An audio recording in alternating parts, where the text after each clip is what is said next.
Hello friends, I am चित्रांजना।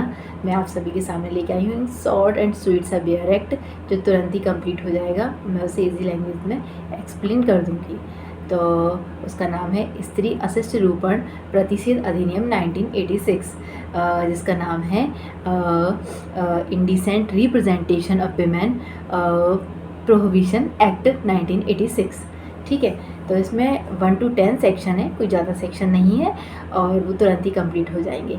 सबसे पहले act number है 60 और इस एक्ट का उद्देश्य क्या है? तो इसका उद्देश्य है कि किसी भी तरीके से विज्ञापन के माध्यम से या प्रकाशन के माध्यम से या रंग चित्र के माध्यम से या अन्य किसी भी तरीके से महिला का अशिष्ट रूपण ना किया जाए, उस पर रोक। तो उसके लिए ये वेयर एक्ट बनाया गया है। उसके बाद इसमें टोटल 10 सेक्शन है और राष्ट्रपति की सहमति इसको मिली है 23 दिसंबर 1986 और ये एक्ट लागू हुआ है 2 अक्टूबर 1987। ठीक है, सबसे पहले हम पढ़ेंगे सेक्शन 1। सेक्शन 1 में शॉर्ट टाइटल एंड कमेंसमेंट बताया गया है। तो शॉर्ट टाइटल एंड कमेंसमेंट में क्या पढ़ेंगे कि इसका जो एप्लीकेबिलिटी है ये लागू संपूर्ण भारत पर है। ठीक है, उसके बाद हम पढ़ेंगे सेक्शन 2।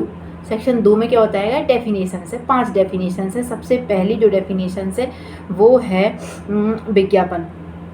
उसके बाद दूसरी डेफिनेशन है वितरण। थर्ड है ये महिला का अशिष्ट रूपण, स्त्री का अशिष्ट रूपण से संबंधित। फोर्थ है लेबल और फिफ्थ है पैकेज और 6 है प्रिस्क्राइब, मतलब विहित। तो इस तरीके से ये 5-6 डेफिनेशन है जो हम तुरंत कवर कर लेंगे।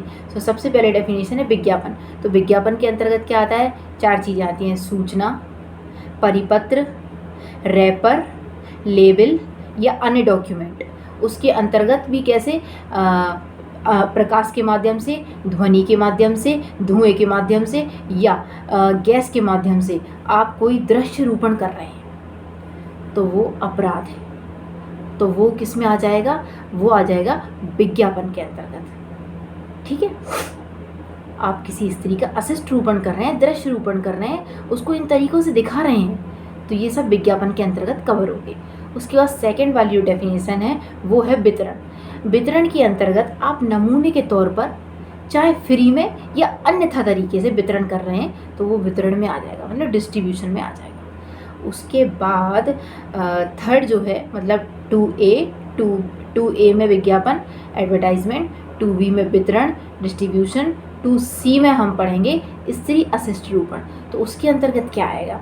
तो किसी भी स्त्री की आकृति, रूप, शरीर या किसी भी अंग या किसी भी रीति से आप उसका चित्रण करेंगे जिसका प्रभाव क्या होगा? उसका प्रभाव होगा अशिष्ट होना हो, अशिष्ट हो या अपमानजनक हो, निंदनीय हो, और जिससे क्या हो रहा हो कि जो लोक नैतिकता होती है, मतलब जो पब्लिक मोरालिटी होती है, वो भ्रष्ट या क्षति होने की संभावना हो, तो ये स्त्री अशिष्ट रूपण के अंतर्गत आ जाएगा। मतलब आप इतने तरीके से ऐसे करेंगे तो वो स्त्री की अशिष्टता होगी। ठीक है, अगर आप किसी भी तरीके से उसके शरीर को, उसकी आकृति हो, उसके अंग को दृश्य रूप में प्रदर्शित कर रहे हैं चित्र बनाकर, तो उसका प्रभाव क्या होगा? निंदनीय हो, और मोरालिटी, पब्लिक मोरालिटी को हर्ट हो, लोगों पे गलत प्रभाव पड़े, तो ये सब स्त्री अशिष्ट रूपण के अंतर्गत आ जाएगा। उसके बाद हम पढ़ेंगे 2D में क्या है? लेबल। लेबल के अंतर्गत कोई लिखित, चिन्हित, स्टाम्पित, मुद्रित, चित्रित विषय वस्तु अभिप्रेत है। इसके अंतर्गत कोई पैकेज भी आ जाता है जिसमें कोई चिपकाई गई या दिखाई दे रही है। ठीक है, तो ये 2D में हो जाएगा। 2E में क्या आता है? पैकेज। पैकेज के अंतर्गत आता है बॉक्स होता है, कार्टन होता है, टीन होता है या अन्य पात्र होता है। उसके बाद लास्ट वन है E के बाद F, 2F में क्या है? प्रिस्क्राइब। प्रिस्क्राइब के अंतर्गत नियम आ जाते हैं जो भी है। ठीक है, तो डेफिनेशन क्लोज हमारी कवर हो गई हैं। 2A में क्या है? विज्ञापन है। 2B में क्या है? वितरण है। 2C में क्या है? स्त्री अशिष्ट रूपण है। 2D में क्या है? लेबल है। 2E में क्या है? पैकेज है। 2F में क्या है? प्रिस्क्राइब है। उसके बाद हम पढ़ेंगे सेक्शन 3।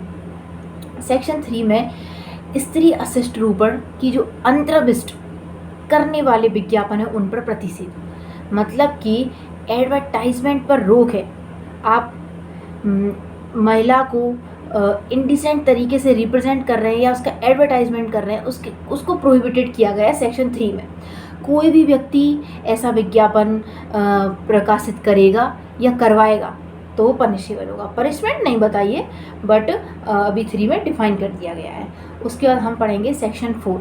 सेक्शन 4 में स्त्री अशिष्ट रूपण करने वाली जो पुस्तकें हैं, पुस्तिकाएँ हैं और आदि, उसके बाद आप उनका प्रकाशन कर रहे हैं या फिर डाक द्वारा भेज रहे हैं तो उस पर प्रतिषेध लगाया गया है सेक्शन 4 में।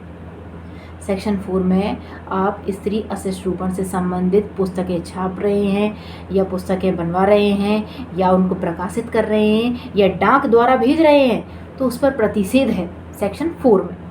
सेक्शन 5 में प्रवेश करने और तलाशी लेने की पावर किसको है? तो राज्य सरकार के द्वारा अधिकृत राजपत्रित अधिकारी अर्थात गजेटेड ऑफिसर, उसको पावर है, कहीं भी पब्लिक प्लेस में जा सकता है, तलाशी ले सकता है अगर ऐसा कोई कंटेंट वहाँ पे छप रहा है, प्रकाशित हो रहा है, और बिना वारंट के प्रवेश कर सकता है। परंतु किसी प्राइवेट घर में, किसी प्राइवेट होम में उसको जाना है, निजी गृह में जाना है तो विदाउट वारंट प्रवेश नहीं करेगा। ठीक है, तो ये सेक्शन 5 हो गया हमारा। सेक्शन 6 में क्या है? पेनल्टी बताई गई है। अब कोई व्यक्ति सेक्शन 3 के अकॉर्डिंग, सेक्शन 3 में क्या बताया गया था? सेक्शन 3 में बताया गया था कि कोई भी व्यक्ति स्त्री अशिष्ट रूपण से संबंधित विज्ञापन को प्रकाशित करेगा, उस पर प्रोहिबिटेड रोक प्रकाशित करेगा तो पनिशेबल होगा। सेक्शन 4 में बताया गया था कि आप ऐसी पुस्तकें छपवाओगे स्त्री अशिष्ट रूपण से संबंधित या फिर प्रकाशित करोगी या फिर उनको डाक द्वारा भेजोगी तो वो ही प्रोहिबिटेड है। तो ये दोनों पनिशेबल है। अगर कोई व्यक्ति सेक्शन 3 और 4 के अकॉर्डिंग ऐसा अपराध करता है और पहली बार करता है, फर्स्ट टाइम करता है, तो कितना सज़ा होगी? तो सज़ा होगी उसको कोई भी कारावास होगा 2 वर्ष तक की, प्लस फाइन होगा 2000 रुपये। दूसरी बार करेगा तो सज़ा 6 महीने से कम की नहीं होगी और 5 साल तक होगी और प्लस फाइन होगा जो कि 10,000 से कम का नहीं होगा और 1 लाख रुपए तक का हो सकेगा। ठीक है, उसके बाद सेक्शन 7 में कंपनियों द्वारा कोई अपराध किया जाता है इससे संबंधित तो वो आ जाएगा सेक्शन 7 में। सेक्शन 8 में अपराध कैसा है उसकी प्रकृति बताई गई है, कॉग्निजेबल है और बेलेबल है, बेल मिल जाएगी, बेल लेने का राइट है इसमें पर्सन को। सेक्शन 9 में बताया गया है कि सद्भाव की पूर्वक की गई कार्रवाई से संरक्षण, यदि स्टेट गवर्नमेंट ने कोई सद्भाव पूर्वक कार्रवाई की है तो उससे संरक्षण प्रदान करेगी उसको सेंट्रल गवर्नमेंट। ठीक है, तो सद्भाव पूर्वक कार्रवाई के लिए संरक्षण प्रदान किया गया, उन पर कोई कार्रवाई नहीं होगी। सेक्शन 10 में नियम बनाने की शक्ति केंद्र सरकार की है। तो इस तरीके से हमारा ये बेयर एक्ट कंप्लीट होता है। Thank you so much guys, आप मुझे कमेंट में बताएंगे कि आपको समझ में आया और thank you so much for listening me and watching me. Thank you.